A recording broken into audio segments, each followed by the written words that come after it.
Hey guys, welcome back. Today we're giving you our week 1 fantasy football starts and sits for the Thursday night game between the Dallas Cowboys and the Tampa Bay Buccaneers. We're here to help you make all the right decisions on who you should have in your lineup and who you need to get out of there. Let's start this fantasy football podcast right now.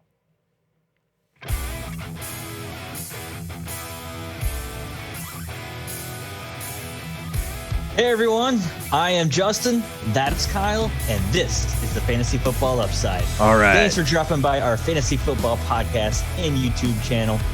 We appreciate it. Man, Kyle, we're almost here, man. Oh, yeah. Tomorrow's the big game, man. Yeah. The first Thursday night football game of the season, kicking off the NFL regular season. So pumped. Thanks for all coming on for the ride with us all. Oh, yeah. But today we are going to hit you with the start-sit matchup. So the first one of the new season for the game between Dallas Cowboys and the Tampa Bay Buccaneers. This one is at Tampa Bay, Kyle. Yep. So what you got before we go on? You know what? Make sure you check out our waiver wire episode.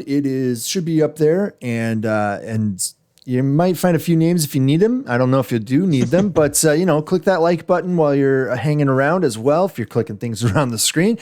And you can also click that subscribe button.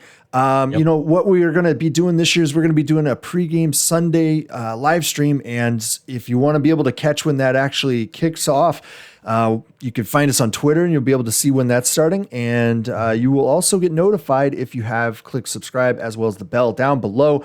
And that will let you know when we go live. And you're going to be able to ask all your questions. You throw that hand up and just say, hey,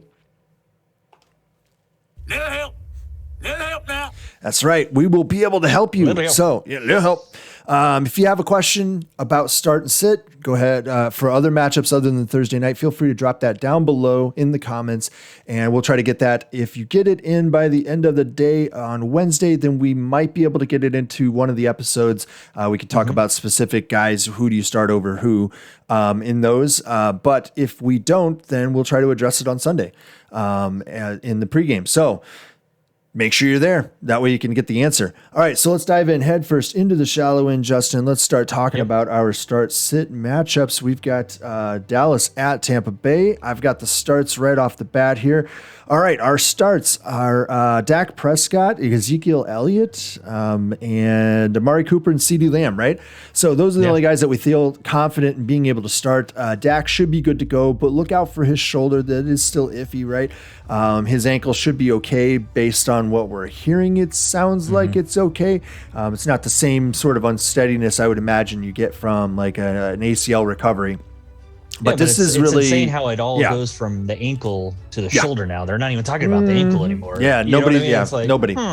Yeah, nobody's talking about it. Look, this is the first game with at full speed and with contact, though, that he's going to really have since that injury occurred in Week 5 last year. So, if you got him, you're going to start him, I think. And if you drafted him, then you've already made this decision. I think it's pretty easy. Ezekiel Elliott, look, I expected him to have to grind out yardage for most of the year. At this point, he's just an elite grinder. But I would be wary of this matchup because the Buccaneers have a stout defensive line. I think that on their defense, they had something like 9 Pro Bowlers, and one of them was not Vita Vea. Which is crazy, right? I mean, it's like something, or all pros or something like that. And one of them was not Vita Vea, the guy along the front line who doesn't let anybody run through, right? No. So I would just kind of couch my expectations a little bit on Ezekiel Elliott and back down a little bit. Zeke isn't as dynamic as he once was, despite cutting weight down to his rookie playing weight. A lot of people are really high on him, thinking, "Oh, that's going to make him, faster again." And I'm like, does it make him younger? I don't know that it does. Does it take all of those carries off of his legs that he's had in his career? Probably not. It's different, guys. It's just different. All right, on Amari Cooper and CeeDee Lamb, my notes are the same here. I would say go for it, but I would temper my expectations due to that secondary. I think the Tampa Bay's defense is pretty solid, and that secondary is pretty intimidating, I think, too. So, as far as flex, we just have the one guy today. We have Michael Gallup. I'm saying he's a flex play. I don't know if Justin agrees exactly. I think it's possible that all three of these guys go over 1,000 yards on the season, but For Michael Gallup, I don't know that that's going to, get off to a good start. I think, though, that it's entirely possible that he has the best day of the bunch just because he's most likely to be coming out of the slot, and a lot of attention is going to be, focused on the other two guys between Cooper and CeeDee Lamb. So he might end up with a little bit of that benefit, as well as the Bucs just, their only weakness, if there was one in the passing game last year, was short crossing routes. So right, the tight ends as well as the slot receivers should be a little bit better, but we need Dak to be accurate there for Gallup to really have a chance. That's the concern. That's the only question that we really don't know. And then if we're going to talk really quickly here about our sits, we've got Tony Pollard, Blake Jarwin, and Dalton Schultz. I'm a little bit less certain about Blake Jarwin as a sit right now, just because I think that that's probably one of the better ways to exploit this defense, but quote unquote exploit this defense is something that I'm not entirely sure of, right? But I hope that you have a better option right now. But Jarwin could be solid this year, just not exactly likely this week is my concern. And then Dalton Schultz, my note, I just said no, just no. Yeah, don't go after him. No. So I want to go back on that Michael Gallup one. I think he is someone that could be played this season. Yeah, but I do wonder if this would be the game or not, because they have had a role reversal here with CeeDee Lamb coming out of the slot for most of last year. Yeah, but what was happening during two wide receiver sets was CeeDee Lamb was coming off the field, and that is not what they want to do this year. They want to keep CeeDee Lamb out there as long as possible, so Michael Gallup will be coming off the field a little bit more. I just wonder. I think that was probably a product of the fact that it was Mike McCarthy's offense. He wants to run three wide most of the time, I think, and CeeDee Lamb probably just wasn't ready to be on the field for every single play that they wanted to be three wide, right? So I would imagine, he's completely up to speed now. So that's why I think the role reversal occurred, because they see him as their 1B to Amari Cooper's 1A, and Michael Gallup is just simply the 3. And so I think Gallup lives in the slot most of the year this year, probably goes north of 60% of his snaps in the slot. I don't think that's terrible for him. I don't. Not in this kind of offense. No. So, so that's where I'm at with that. Let's go ahead and talk about Tampa Bay. You want to get on those starts? Let's do it. So you see it right there on the screen. You got Tom Brady, you got Mike Evans, Chris Godwin, Antonio Brown, and we got Gronk. Yes, Gronk is still around, everybody. But, going up to the top here, hashtag Twommy, he like he has in the last couple of years, he's going to dink and dunk you to a solid day with a couple touchdown passes. That's usually how it happens. He's going to have 40 to 50 pass attempts and about 280 yards. That's just usually how it happens with Tom Brady. So, and then with Mike Evans, Chris Godwin, and even Antonio Brown, it's almost like a murderer's row, that's for sure, when it comes to the wide receiver room. For Mike Evans, what's your nickname for good old Mike Evans? Deuces. Old Deuces, and that's because last year you had a game where he was 2 catches, 2 yards, and 2 touchdowns. Yep. That's very hard to count on from week in and week out. Mike Evans of the You're telling me that's a high variance result?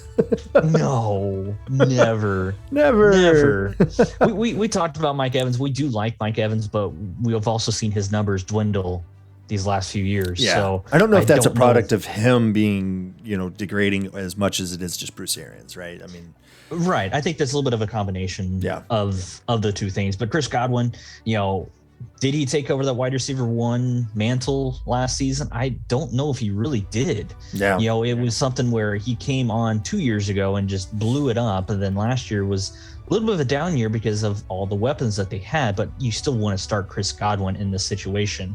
And then Antonio Brown, he actually has a good chance of being the wide receiver 1 this offseason, or this season, I should say.